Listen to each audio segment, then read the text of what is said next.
સમાચારમાં બાદ ભાવનગરની કરીએ કે જ્યાં આઈટી વિભાગના સામૂહિક દરોડાની કાર્યવાહી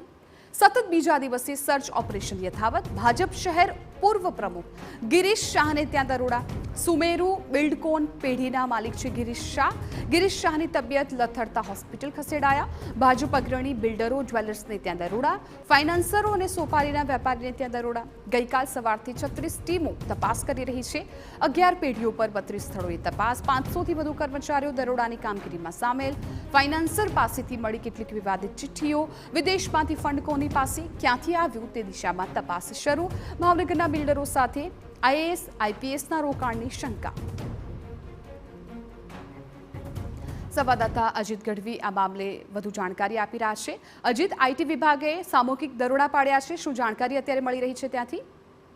જિજ્ઞાસા જે રીતે ગઈકાલ વહેલી સવારથી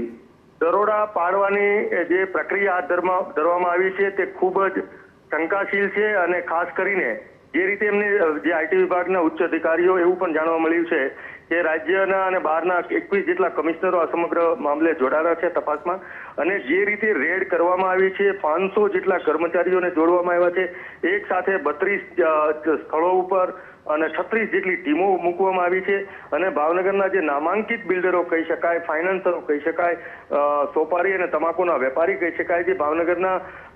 બહુ મોટી પેટીઓ કહી શકાય તેમને ત્યાં દરોડા પાડવામાં આવ્યા છે જેમાં ભારતીય જનતા પાર્ટીના અમુક નેતાઓ પણ ને ત્યાં પણ દરોડા પડ્યા છે જેમાં સૌથી મોટું સુમેરુ બિલ્ડકોન કરીને એક બહુ મોટી પેટી છે તેમના ગિરીશ શાહ બહુ સિનિયર નેતા છે તેમને ત્યાં પણ દરોડા પાડવામાં આવ્યા છે આ સિવાય કમલેશ શાહ થી લઈને બહુ મોટા બિલ્ડર જે છે તેમને ત્યાં પણ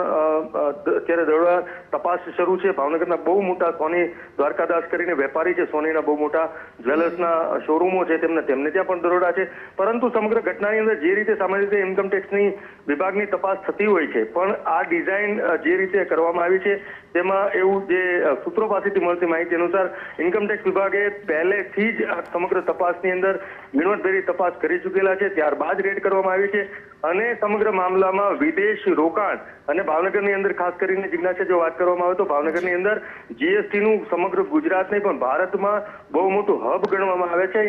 જીએસટી ચોરીમાં એટલે જીએસટીના જે રકમો છે જે કરપ્શન છે જે ખોટી ચોરી છે તેના બહુ મોટું ઇન્વેસ્ટમેન્ટ ભાવનગરના આ જુદા જુદા વ્યક્તિઓમાં ઇન્વેસ્ટમેન્ટની પણ શક્યતાઓ રહેલી છે આ સિવાય જો વાત કરવામાં આવે તો વિદેશમાંથી પણ ફંડિંગ અથવા ઇન્વેસ્ટમેન્ટ અહીંયા કરવામાં આવેલું છે તેવી પણ સૂત્રો પાસેથી ઉચ્ચ જે લેવલના જે વ્યક્તિઓ છે તેમની પાસેથી જાણકારી મળી રહી છે કે જે સમગ્ર તપાસ છે એની અંદર વિદેશમાંથી આવેલી રકમો છે એ ક્યાં રકમ આવી કોને વ્યાજે અપાતી હતી આ રકમ છે તેનું વ્યાજ કોણ લેતું હતું આ બધું આવક છે તે કેવી રીતે તેની અંદર દસ્તાવેજો કેટલા કાચા બિલ કેટલા પાકા બિલ કેટલા જે ઇન્કમટેક્સ જે ચોરી છે તે કેટલી ચોરી કરવામાં આવી હતી સરકારને કેવી રીતે મૂર્ખ બનાવવામાં આવતી હતી આ તમામ એવું પણ બની શકે કે આની અંદર અમુક લોકો છે તેમને ત્યાંથી તમામ વસ્તુઓ જે છે એક નંબર નહીં મળે કોઈ પણ પ્રકારની મુશ્કેલી ન પણ હોય પરંતુ જે ફાઇનાન્સરો પાસેથી જે ઉચ્ચ ફાઇનાન્સ કરતી ભાવનગરની જે 2-3 પેઢીઓ છે કે જેની ત્યાંથી અમુક પ્રકારની ચિઠ્ઠીઓ મળી છે જે ચિઠ્ઠીઓની અંદર કરોડોમાં રકમ લખેલી છે જે કરોડોમાં રકમ લાખો નહીં પણ કરોડોમાં ચિઠ્ઠીઓમાં મળી છે તેવું પણ જાણવા મળ્યું છે અને આ જ્યાં જ્યાં ફાઇનાન્સ કર્યું છે તેનું કર સમગ્ર બાંધકામ દરમિયાન કે જે તમામ પૈસાની લેવડ દરમિયાન તમામનો ટેક્સ ભરાતો તો હતો કે નહીં એ બસ પ્રકારની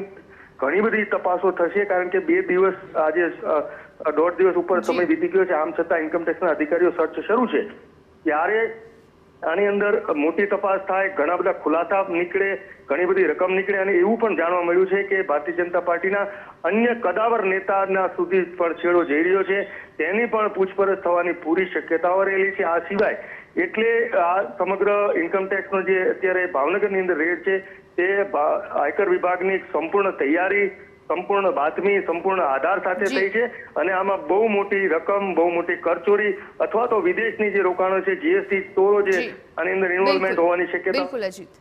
બિલકુલ અજીત આભાર સમગ્ર માહિતી બદલ તો આઈટી વિભાગે ગઈકાલથી જ સામૂહિક દરોડા પાડ્યા છે અને આમાં ખૂબ જ મોટી કરચોરી સામે આવી શકે છે કેમ કે 36 ટીમો છે કે જે ગઈકાલથી તપાસ કરી રહી છે હવે આગળ શું વિગતો સામે આવે છે એ જોવાનું રહ્યું